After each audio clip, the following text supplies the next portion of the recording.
Hello student, today we are going to start a new chapter, that is Golgi apparatus, or it is also called as Golgi complex. Okay, the Golgi apparatus or the Golgi body or Golgi complex, or simply we can call the Golgi, is a cellular organelle that present in the most of the cell of eukaryotic organism. युकॅरियोटिक ऑर्गॅनिझममध्ये अशा प्रकारचा sale ऑर्गॅनेल present असतो, ज्याला आपण Golgi apparatus सुद्धा म्हणू शकतो किंवा Golgi body. It is referred to as a manufacturing or the shipping center of the cell. याला आपण मॅन्युफॅक्चरिंग सेंटर किंवा शिपिंग सेंटर असं सुद्धा म्हणणार, कारण की या ठिकाणी वेगवेगळ्या ऑर्गॅनेलकडून जे काही मटेरियल येतं त्याच्यावर प्रोसेस होऊन त्याची पॅकेजिंग होते आणि ते दुसऱ्या सेल ऑर्गॅनेलकडे किंवा सेलच्या बाहेर सोडलं जातं. म्हणजे हे शिपिंगचं काम करतं किंवा मॅन्युफॅक्चरिंगचं कामसुद्धा करतं. Golgi is involve in the packaging of protein molecules before they are sent to their destination. तर याच्यामध्ये काय होतं, कोणत्याही प्रोटीन मॉलिक्युलचं पॅकेजिंग होतं आणि त्याच्या डेस्टिनेशनपर्यंत त्याला सोडलं जातं. These organelle help in the processing and packaging of macromolecules like protein and lipids that are synthesized by the cell.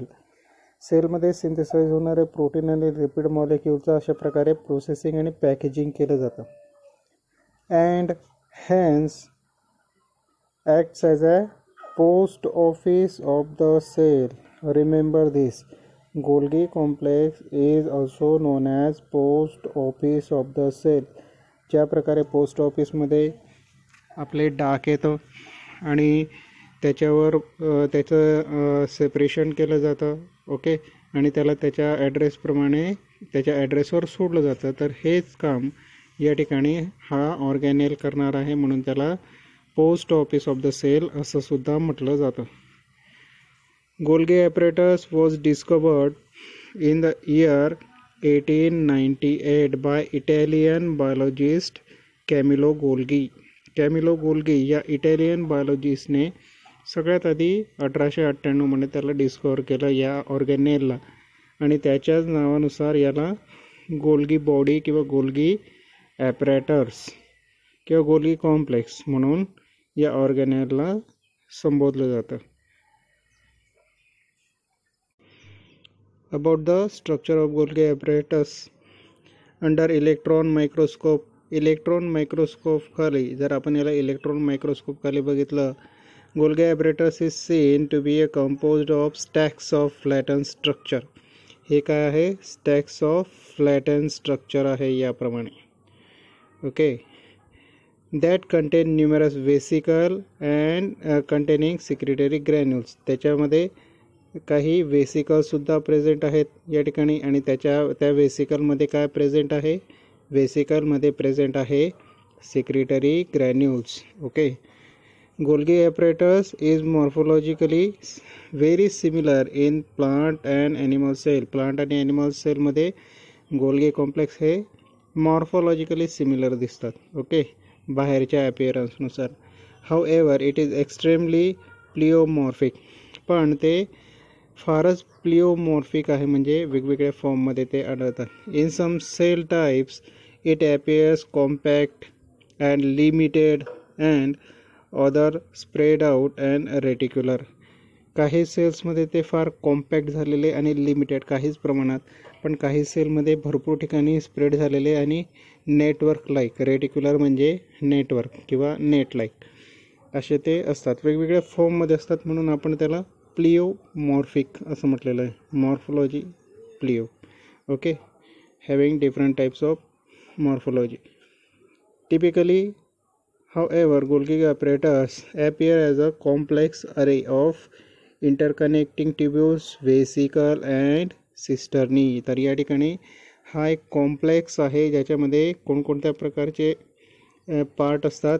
Interconnecting tubules, okay, interconnecting tubules या ठिकाणी असतील, वेसिकल असतील आणि सिस्टर्नीसुद्धा असतील, ओके. इंटरकनेक्टिंग ट्युब्युल ज्या प्रकारे आपण याआधी कोणता पार्ट बघितलेला आहे,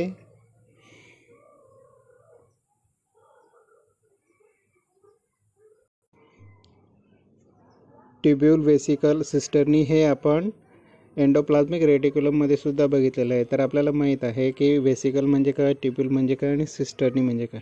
ओके, तर या ठिकाणी परत आपण बघू की सिस्टर्नी हे गोल्गी कॉम्प्लेक्समध्ये कसं असतं.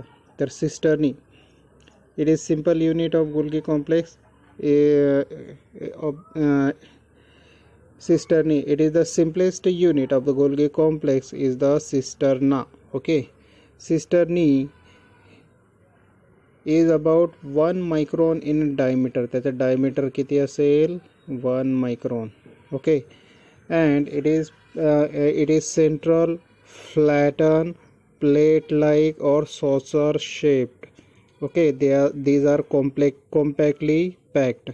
ते एकमेकांवर असं ते सॉसर शेप्ड असतात, फ्लॅट प्लेट लाईक स्ट्रक्चर असतात आणि ते एकमेकांवर रचलेले असतात. ओके, इन पॅरलल बंडल और stacks one above the other, एकमेकांवर असे ते रचलेले असतात. Okay, in each stack cisternae are separated by space of 20 to 30 nanometre. आणि प्रत्येक स्टॅकमध्ये त्यांच्या जे लेयर असतं त्या लेयरमध्ये दोघांमध्ये स्पेस किती असणार आहे 20 to 30 nanometre. Okay, each stack of cisternae form dictyosome which may contain 5 to 6 Golgi cisternae in animal cell or 20 or more cisternae in the plant cell. आता डिक्टिओझोम जेव्हा आपण म्हणू तेव्हा त्याच्यामध्ये जे सिस्टर्नी असतील त्यांचा नंबर किती असणार आहे 5 to 6. आणि जर आपण प्लांट सेल घेतली तर 20पर्यंत किंवा त्याच्याहून जास्त त्याचा नंबर असणार आहे. Each cisternae is bounded by a smooth unit membrane. प्रत्येक सिस्टर्नीची जी मेम्ब्रेन असेल ती स्मूथ युनिट मेम्ब्रेन असेल about 7.5 nanometer thick, having a lumen. Lumen म्हणजे काय, त्याच्यामधली जागा, empty space, lumen. Very in the विड्थमध्ये व्हेरिएबल असणार आहे अबाउट 500 to 1000 नॅनोमीटर हे त्याचं ल्युमेनची साईज असेल. Okay, the margin of each cisternae is gently curve so that the entire dictyosome of the Golgi apparatus take a bow like ॲपियरन्स. तर याच्या ठिकाणी ज्या मार्जिन असतात सिस्टर्नीचे ते काय असणारे थोड्या कर्व असणारे, ज्याच्यामुळे काय असतात ते बॉल लाईक ॲपियरन्स येतो त्यांना. The cisternae at a convex end of the dictyosome comprise proximal forming cis face and the cisternae at a convex end of the dictyosome comprise distal or manufacturing trans phase. तर या ठिकाणी असा भाग असेल. Okay, तर हा जो असेल हा असेल सिस फेस, ज्या ठिकाणी फॉर्मेशन होत असेल, स्ट्रक्चर फॉर्म होतं, आणि हा डिस्टल असेल ट्रान्स फेज. ओके, इकडचा फेज असेल सिस आणि इकडचा फेज असेल ट्रान्स, जर आपण एक सिस्टर्नी कन्सिडर केली तर. Okay, then about the tubule. Tubule is a complex array of associated vesicle. Okay, तर हे काय आहे वेसिकल आहे, एक वेसिकल मिळून ते सिस्टर्नी तयार होते, ट्युब्यूल तयार होतं. anatomizing tubules 30 to 50 nanometer in diameter surround the dictyosome and radiate from it. Okay, in fact the peripheral area of the dictyosome is fenestrated in structure. तर आपण या ठिकाणी डायग्राम बघू. Okay, look at the diagram. This is a cisternae. Okay, these are cisternae. या ज्या saucer shaped आहेत, plate like structure आहेत, हे सगळ्या काय आहेत सिस्टर्नी आहेत. आणि सिस्टर्नीचा हा भाग, पुढचा भाग असतो सिस फेस आणि हा मागचा भाग असतो ट्रान्स फेज, या ठिकाणी दिलेला आहे. आणि हे जे सर्क्युलर ओव्हल शेप दिसत आहेत बबल टाईप, हे काय आहेत? हे आहेत वेसिकल. ओके, जर आपण या ठिकाणी ही डायग्रॅम बघितली तर आपल्याला सेलमध्ये गोल्गी कॉम्प्लेक्स कुठे आहे ते दिसतं या ठिकाणी या प्रकारे. ओके, शेवटचा स्ट्रक्चर आहे वेसिकल. ओके, वेसिकल आपण बघितलं जो ओव्हल शेप होता तो vesicle. Vesicle are 60 nanometer in diameter, are of 3 type. 3 टाईपचे वेसिकल असतात. Transitional vesicle. Okay, these are small membrane limited vesicle. These are small membrane limited vesicle which are thought to form the blebs from the transitional ER or to migrate and converge to cis phase of the Golgi. तर हे काय असतात? ट्रान्झिशनल व्हेसिकल म्हणजे काय असतात ते?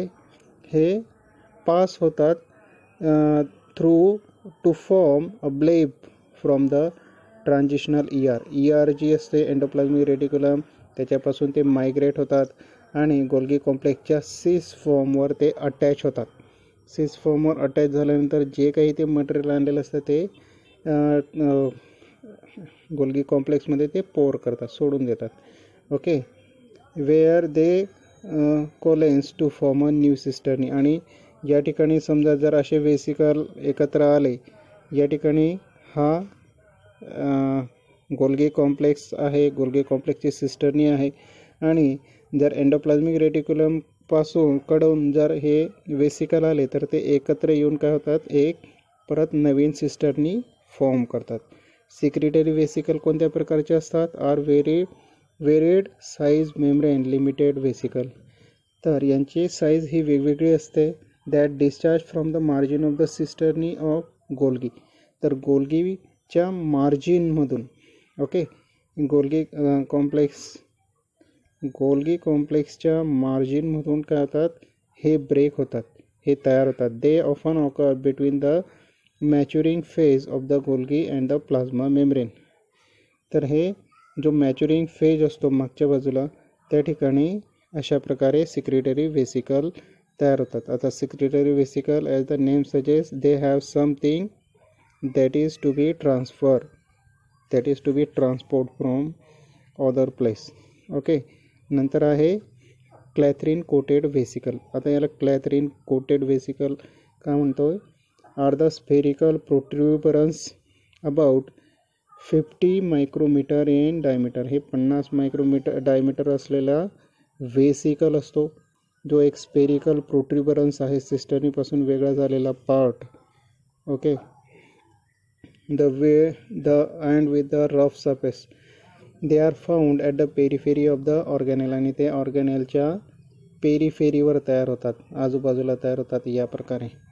And are morphologically quite distinct from the secretory vesicle. आणि हे सिक्रेटरी वेसिकलपेक्षा वेगळे असतात कारण की they have coating of clathrin. त्यांच्यावर क्लॅथरीनची एक कोटिंग असते.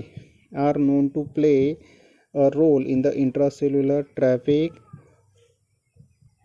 or of membrane. तो इंट्रासेल्युलर सेलच्या आतच ते वेसिकल काहीतरी घेऊन जाण्याचं काम करतात. ओके, ट्रान्सपोर्ट करण्याचं काम करतात किंवा मग ते सेलच्या बाहेर तो प्रोडक्ट सिक्रेट करण्याचं काम करतील. Okay, secretory product.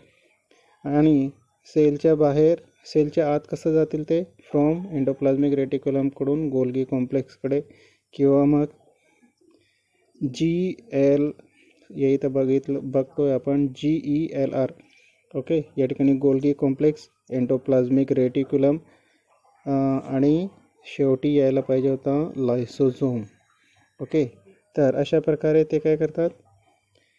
एंडोझोमल और लायसोझोमल कंपार्टमेंट, अशा प्रकारे ते लायसोझोमचे कंपार्टमेंट बनवतात. क्लॅथरीन कोटेड का म्हणतात? क्लॅथरीन कोटेड वेसिकल का म्हणतात? कारण की त्यांना क्लॅथरीनची कोटिंग आहे म्हणून. Okay, function of Golgi vesicle are often referred to as the traffic police of the cell. They play role in sorting many cell protein. सगळे बहुतेक सेल प्रोटीन वेगळे करतात आणि त्यांना directing them to their proper destination, आणि त्या प्रोटीनला वेगळं केल्यानंतर त्यांच्या प्रॉपर डेस्टिनेशनपर्यंत पोहोचवण्याचं कामसुद्धा या ठिकाणी गोल्गी व्हेसिकल करतात. म्हणून त्यांना आपण काय म्हणणार, traffic police. Okay. To perform this function Golgi vesicle contain different sets of enzyme. हे फंक्शन पार पाडण्यासाठी त्यांच्यामध्ये वेगवेगळ्या टाईपचे व्हेसिकलमध्ये वेगवेगळ्या टाईपचे एन्झाईम असतात. ओके. सेस फॉर्ममध्ये वेगळे एन्झाईम असतील, पुढच्या जे सिस्टरनी असतात त्या मिडल सिस्टरनीमध्ये वेगळे असतात आणि ट्रान्स सिस्टरनीमध्ये वेगळे असे असू शकतात. That react with a modified secretory protein passing through the Golgi lumen or the membrane protein and glycoprotein that transiently in the Golgi membrane as they are en route to their final destination. तर ल्युमेनमध्ये, Golgi ल्युमेनमध्ये किंवा मग membrane protein, glycoprotein हे जे असतात Golgi मेम्ब्रेनमधून दुसरीकडून आलेले, त्यांना समजा एंडोप्लाझ्मिक रेटिक्युलमकडून जर आलेले आहेत हे प्रोटीन, तर त्यांना मॉडिफाय करून एंडोप्लाझ्मिक रेटिक्युलम करून ते आले गोल्गीकडे आणि मग त्या ठिकाणाहून त्यांना त्याच्या डेस्टिनेशनपर्यंत पोचवलं जातं. Okay. Golgi apparatus hence act as a assembly factor of the sale.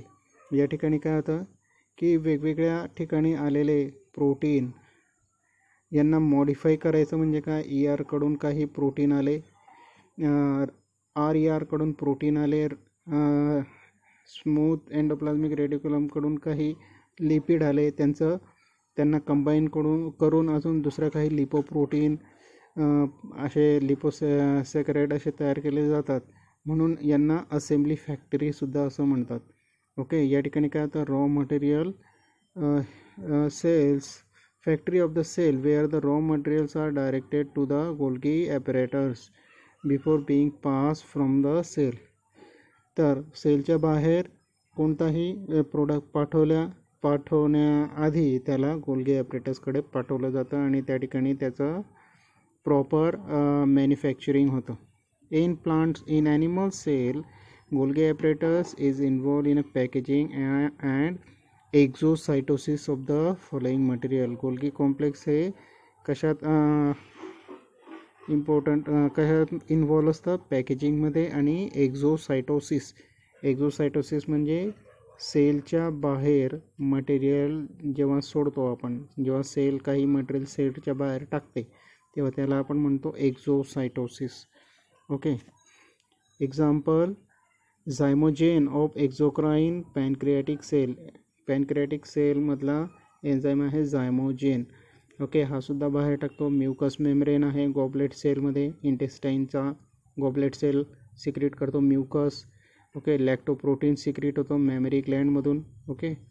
नंतर thyroglobulin of thyroxine hormone thyroid cell तयार करतात, हे सुद्धा बाहेर एक्सक्रीट होतं. तर हे सगळं एक्झोसायटोसिसचे एक्झाम्पल आहेत. Third function is it is also involved in the formation of plasma membrane. Naveen plasma membrane तयार होण्यासाठी, लायसोझोम तयार होण्यासाठी किंवा स्पर्मॅटोझोआचा ॲक्रोझोम तयार होण्यासाठी सुद्धा या ठिकाणी याची मदत असते. जर हा स्पर्म आहे तर त्या स्पर्मचा जी कॅप असते त्याला आपण म्हणणार ॲक्रोझोम. हा तयार होण्यासाठी सुद्धा हे फार महत्त्वाचे असतात. They are also involve in the transport of lipid molecule around the cell. Lipid molecule transport करण्याचा सेलमध्ये ते काम करतात. Golgi complex also play important role in production of proteoglycan. Proteoglycan तयार करण्याचं काम सुद्धा गोल्गी कॉम्प्लेक्स करणार आहे. प्रोटिओग्लायकेन are the molecules that are present in the extracellular matrix of the animal cell. Okay. extracellular matrix मध्ये हे प्रोटिओग्लायकेन प्रेझेंट असतं. It is the major site of synthesis of carbohydrate, आणि ही मोठी साईट आहे ज्या ठिकाणी कार्बोहायड्रेट तयार होतं. These carbohydrate include synthesis of glycosaminoglycan. Golgi attaches to these polysaccharide when they attaches to the protein produced endoplasmic reticulum to form proteoglycan. Okay, तर अशा प्रकारे प्रोटिओग्लायकेन तयार होतं. Golgi complex involves in the sulphation process of certain molecule. काही मॉलिक्युल्समध्ये sulphate group add करण्याचं कामसुद्धा हे करतात. Process of phosphorylation of molecule by Golgi complex requires the import of ATP into the lumen of Golgi. फॉस्फोरायलेशनमध्ये त्यांना काय करावं लागतं, ATP हा इम्पोर्ट करावा लागतो त्या गोल्गीच्या ल्युमेनमध्ये. In plant, Golgi apparatus is mainly involved in the secretion of material of primary and secondary cell wall. प्लांटमध्ये प्रायमरी आणि सेकंडरी सेल वॉलच्या मटेरियल साठी सिक्रेशनसाठी गोल्गी कॉम्प्लेक्स इम्पॉर्टंट असतात. Formation and export of glycoprotein त्या sale वॉलसाठीच हे important असतात वेगवेगळ्या प्लांटमध्ये. तर अशा प्रकारे हा होता गोल्गी कॉम्प्लेक्स. Thank you student.